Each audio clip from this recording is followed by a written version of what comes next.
We live in toxic times, but we don't have to live in toxic bodies. This presentation will discuss the kinds of toxins we humans have been exposed to, both historically and currently, the way in which the body deals with these toxins, and what we can do to support the detoxification process. Pre-industrial men and women had very little to worry about in terms of toxic exposure. The kinds of toxins they might have encountered were limited to the smoke from a cook fire, the occasional poisonous plants and mushrooms that might find their way into the soup pot, the toxins found in moldy foods, and heavy metals like lead and mercury found in well and river water.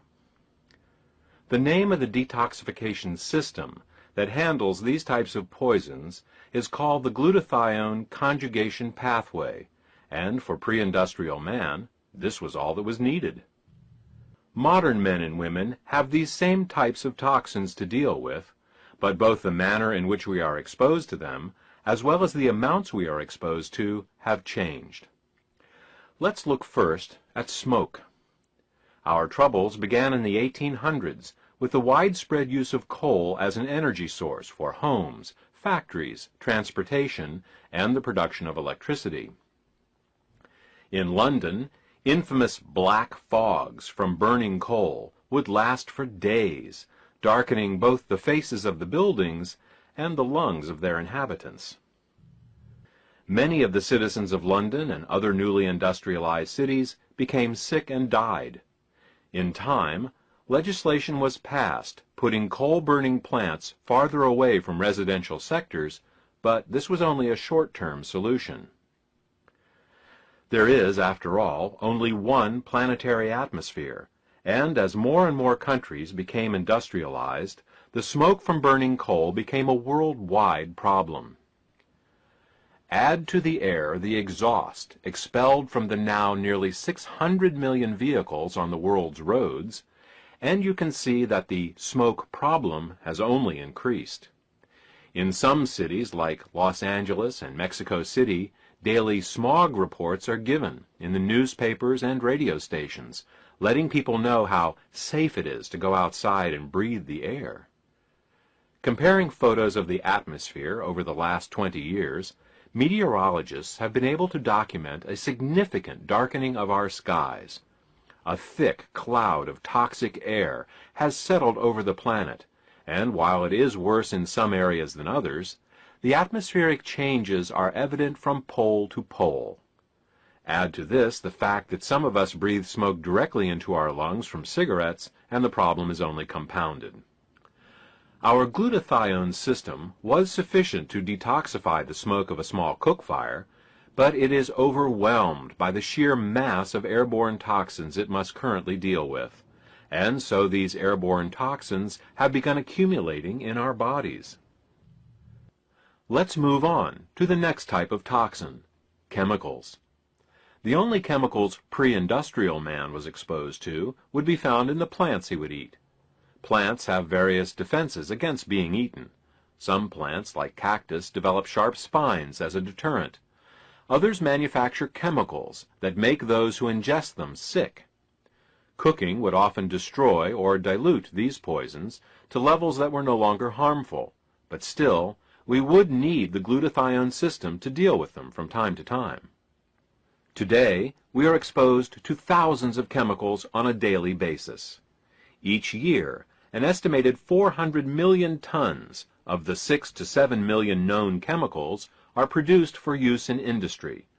Artificial colors and flavors, preservatives, toxic sugar substitutes, and many other chemicals go directly into our food and drink. The rest of these chemicals eventually find their way into the air, soil, and groundwater, and then into our bodies. Again, our glutathione system is overwhelmed, and as a result, our bodies accumulate toxic chemicals. The third group of toxins we will discuss are those that come from bacteria and molds. It may seem odd that we are still dealing with bacteria and molds in the 21st century. After all, refrigeration keeps food from spoiling, so where would we find ourselves exposed to them? Let's look at mold toxins first. All the grains, nuts, and seeds we eat are routinely tested for mold toxins, and if they test above a certain level, they are removed from the human food supply. Even with this inspection, our food is often infected with mold toxins at some level. Take any nut, grain, or seed and look closely at it. It probably looks fine, but place it under an ultraviolet light in a dark place, and you will often see the telltale eerie green glow given off by mold growing on the food you are about to eat. Animals get even less protection.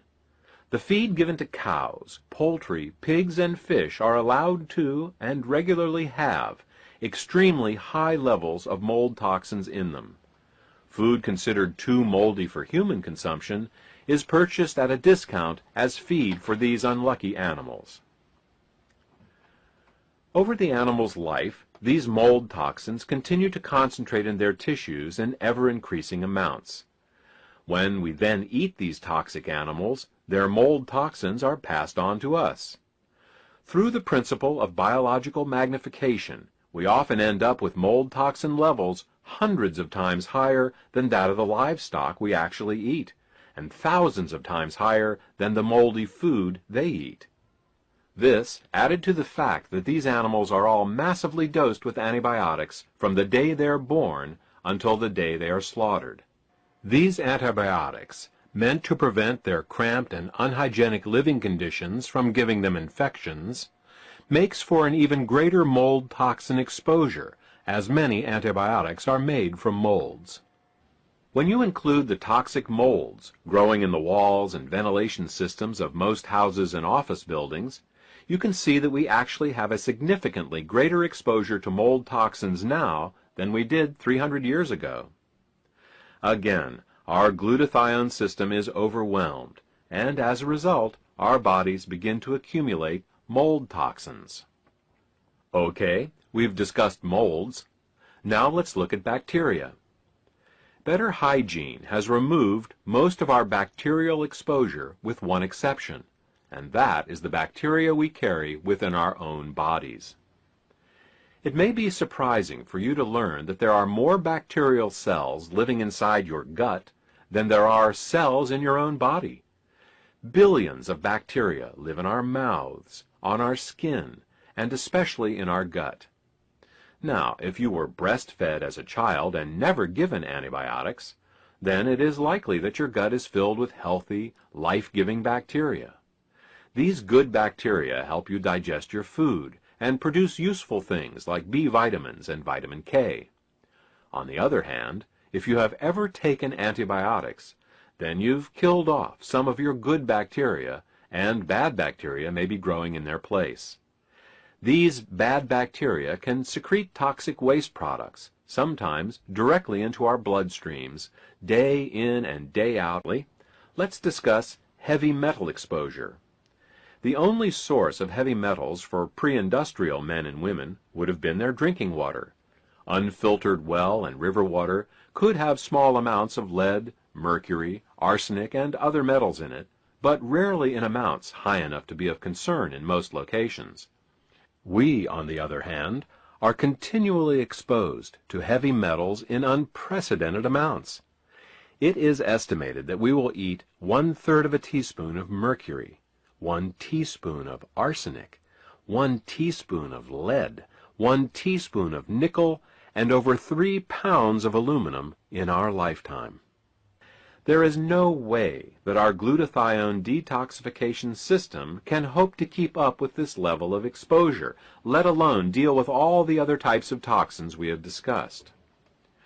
What we need to do is to find a way to support our overwhelmed glutathione detoxification pathway so it can get these toxins out of our bodies. To support the glutathione detoxification pathway in our bodies, we have to do two things. We have to increase the amount of glutathione in our bodies, and we also have to increase the levels of glutathione S-transferase, the enzyme that the glutathione works with. Let's look at increasing the glutathione first.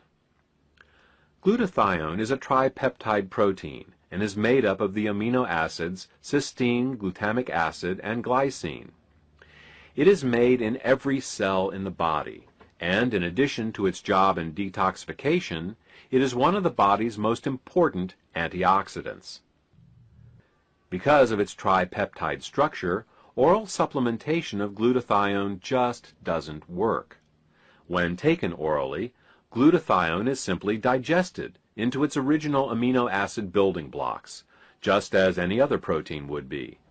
This is precisely why the glutathione given in a hospital emergency room for acute poisonings is given intravenously.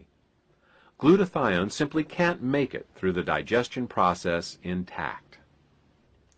Another method to increase glutathione is to take additional cysteine, glycine, and glutamic acids, but there is no guarantee that they will make glutathione, since there are many other uses for these amino acids that compete with glutathione production for their use. Fortunately, there is another option. Glutathione can also be given by suppository. Since there are no digestive enzymes or acids in the colon to break the glutathione down, administered rectally, glutathione enters the body fully intact. Taking intravenous glutathione is invasive, time-consuming, and requires a medical professional to administer. Glutathione suppositories can be easily taken at home by anyone. Okay, that takes care of glutathione. The second thing we need to do is increase glutathione's enzyme cofactor, glutathione S-transferase. It's the glutathione S-transferase that actually attaches the glutathione to the toxins. Without this enzyme, the glutathione simply won't work. So, we know how to increase glutathione. The question that remains is, how can we increase the glutathione S-transferase? The answer, surprisingly, is coffee.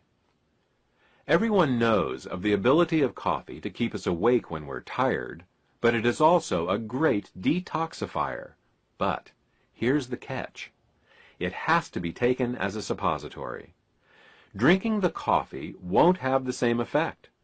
This is because when coffee is taken rectally, it goes right to the liver, where it has an entirely different effect than when you drink it.